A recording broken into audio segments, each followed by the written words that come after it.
Guys, may whistle ako. Tagalog pa. Hindi na.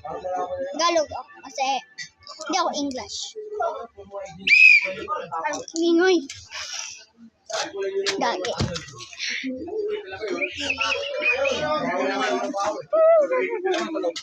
Donut! Lagay mo sa loob to. Ay! Donut. Ano sa kamay? No! Parang. One liter one, ah. Ano pala ba niya? Ah! Hirap. It's got big cash cow. Donut. Wala. Ah. Yeah. Wala mo.